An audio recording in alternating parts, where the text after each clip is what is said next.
Bismillahirrahmanirrahim. I am Dr. Muhammad Adnan, working as Assistant Professor in the Department of Physics, Kohat University of Science and Technology. I welcome you to the course PHY 103 Waves and Oscillations. Today it is the 19th lecture of this course and the topic is interference of sound waves. First, I will give the learning objectives. If two waves with the same wavelength begin in phase but reach a common point by traveling along a different path, the student will be able to calculate their phase difference phi at that point by relating the path length difference to the wavelength. Also, for a given phase difference between two sound waves with the same amplitude wavelength traveling, they will be able to determine the type of interference between those waves. That is, they will be able to understand the constructive and destructive interference, and also they will be able to find out the parameters for the intermediate interference. Also, they will be able to convert a phase difference between radians, degrees, and number of wavelengths. In this course, we are following the book Fundamentals of Physics by Holliday, Resnick, and Walker, 10th edition. In this lecture, we have taken some of the figures from this book. Okay, we will start with the representation of the sound waves that we have done likewise for the transfer waves. In the previous lectures, we have discussed the interference of transfer waves on a stretched string. Now, like the transfer waves, sound waves can undergo the interference. In fact, we can write equations for the interference as we did for the transverse waves on a stretched string.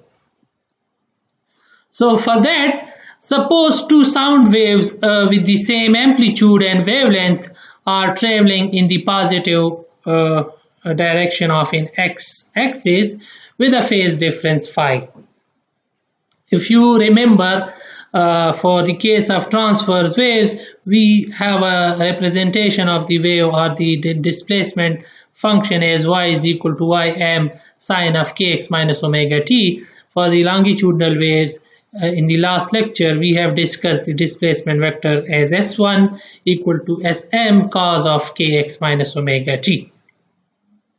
Now we have required at least two waves for the interference to occur at a given point, so that's why this is the first wave S1, and there is another sound waves which is represented by S2, which is identical in the amplitude and also the wavelength and frequency. And there is a phase difference of phi, that is, these two displacement, or we can say they are out of phase. The two sound waves are out of phase, are having a phase difference of phi. Now, in our previous lecture, we have discussed what is meant by a phase difference. That is, this phi represent the state of motion relative to these two waves. That is, they will represent different state. If we are talking about sound waves, so sound waves are propagating or moving through that compression and rarefaction. So the medium particle in this case will be in different state of motion relative to each other. So that phi will track that relationship. So these waves overlap and interfere. We can write the resultant wave as like we did for the transverse waves on a stretched string using the superposition principle. We just add the two, and using the cos alpha plus beta formula, one can arrive at this resultant waves, which we have discussed in the previous lecture. So we'll do in the same mathematical step, and one can refer the appendix E of your course book to know how one can use this time the cos alpha plus beta formula.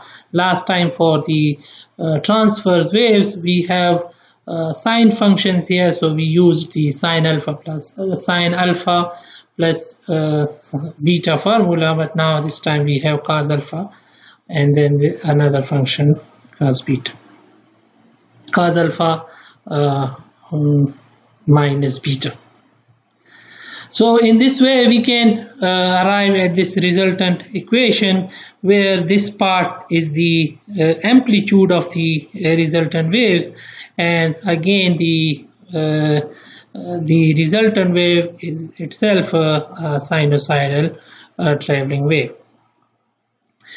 If you remember, last time we have discussed the outcomes or the resultant waves that depends upon this angle phi, which is the phase difference. So this portion 2sm cos of 1 over 2 phi, that is known as the amplitude of the resultant sound waves. Now you should know that by amplitude of the sound waves, the amplitude in case of sound waves relates the loudness of the sound. So in another word, we can say that if this amplitude is maximum, that is this cos of 1 over 2 phi is 1, so that we'll be having 2sm, that is the loudness of the resultant interfere wave will be having double amplitude of the incident sound waves.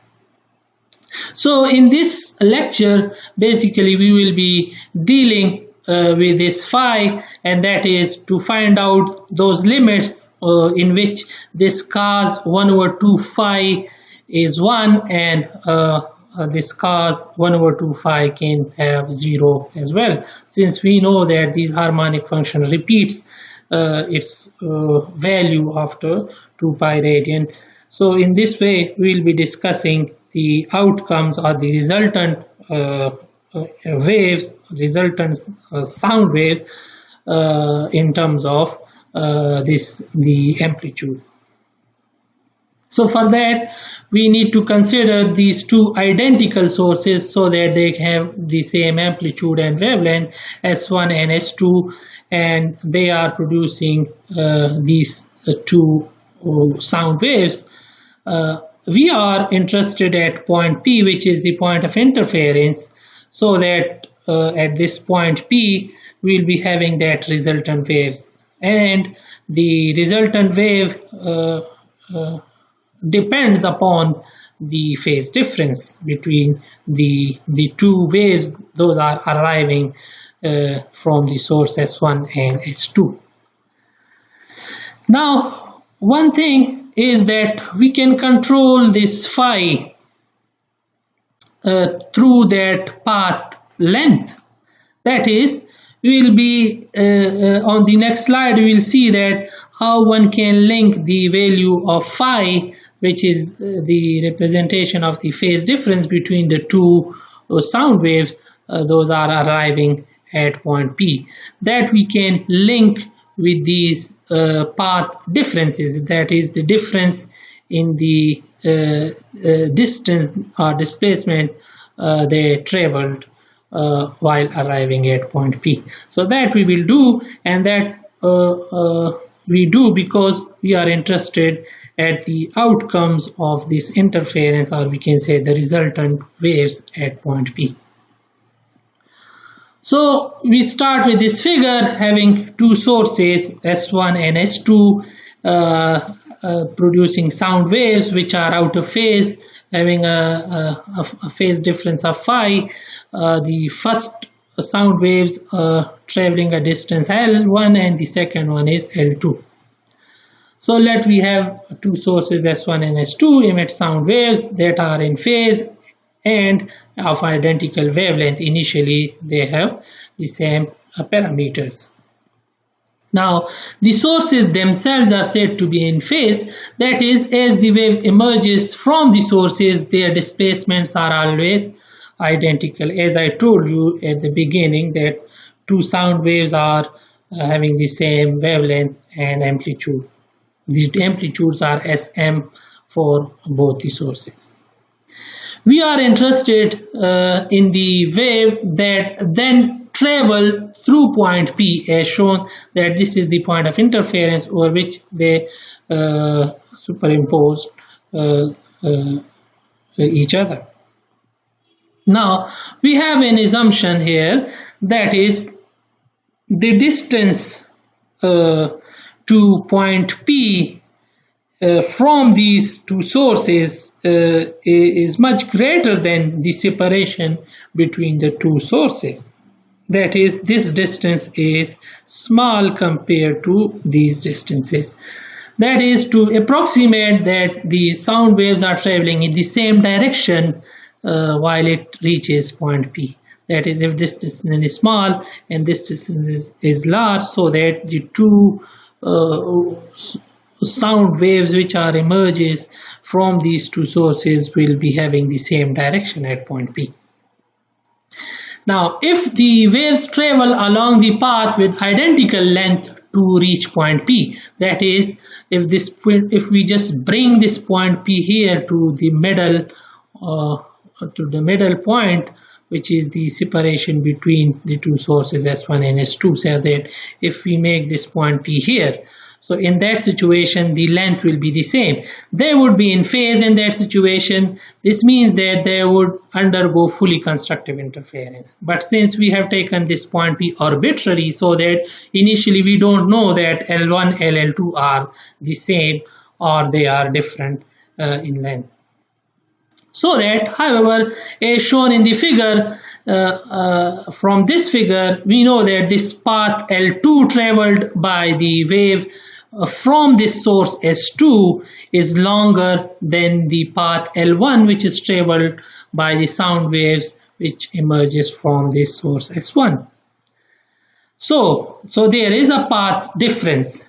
Now this difference in path length means that the wave may not be in phase at point P. In another word, their phase difference phi at point P depends on their path length. That is the difference between these two L1 and L2. So that one can relate the phase difference. If you remember, as I told you, we are interested in the phase difference because this phase difference make the outcomes or the resultant wave which occurs due to the interference of two sinusoidal waves.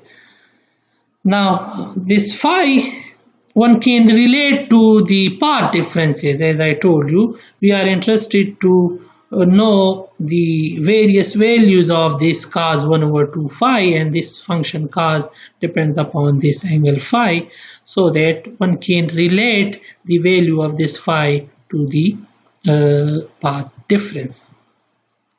So that we can do here. Again the same figure, and again we are interested in the resultant waves at point P, which is due to the interference of two sound waves arriving at point P having traveled distance L1 and L2 from sources S1 and S2. Now to relate the phase difference phi to the path difference delta L, as we have explained that this delta L is L2 minus L1, we recall that a phase difference of 2 pi radian corresponds to one wavelength. In the first part of the course, we have discussed that the sinusoidal function repeats its value after 2 pi. So 2 pi radian is equivalent to 1 lambda. So that one can relate this path difference L2 over lambda equal to pi over 2 pi. From here, one can find out the value of phi, which will be now in terms of the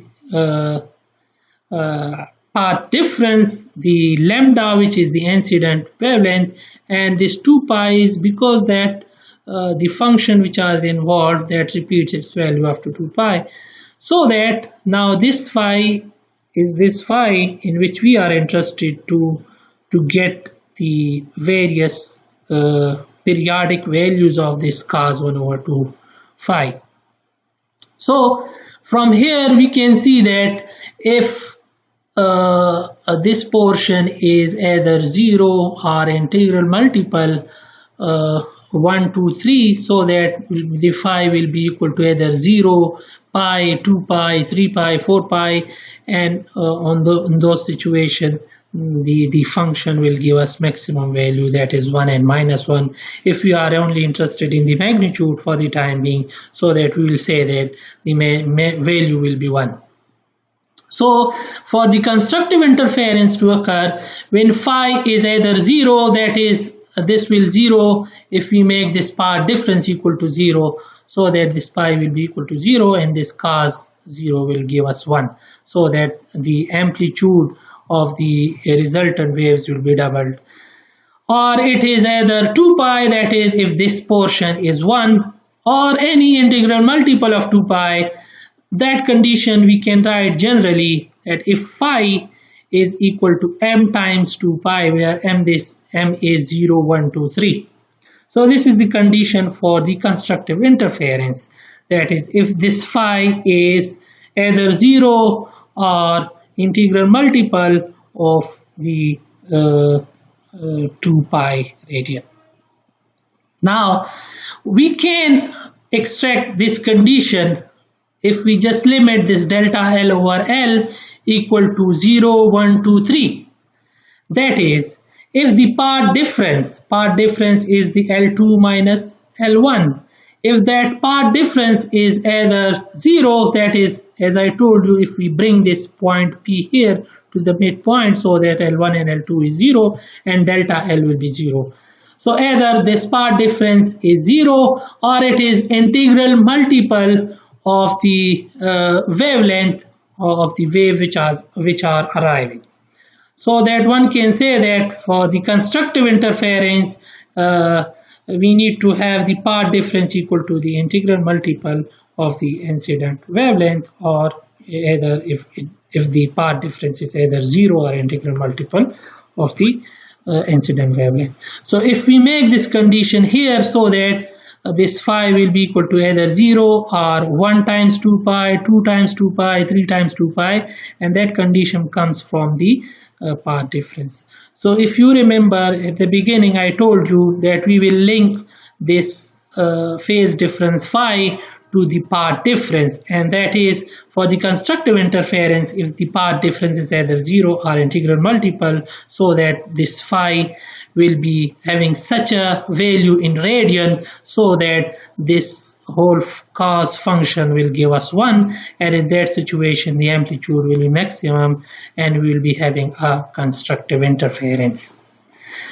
Now similarly, the same situation, if this path difference is such that this cos of 1 over 2 phi give you 0, so that we'll be having a destructive interference.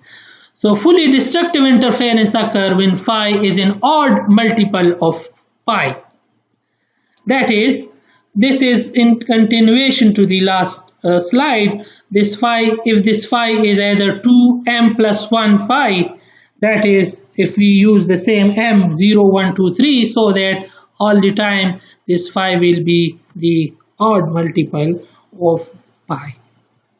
So that can be worked out if we use the last equation of phi, if you see here, so that this delta L over lambda will be half multiple, so that this phi will be having such a value in radian that this cos 1 over 2 phi will be 0 or minimum.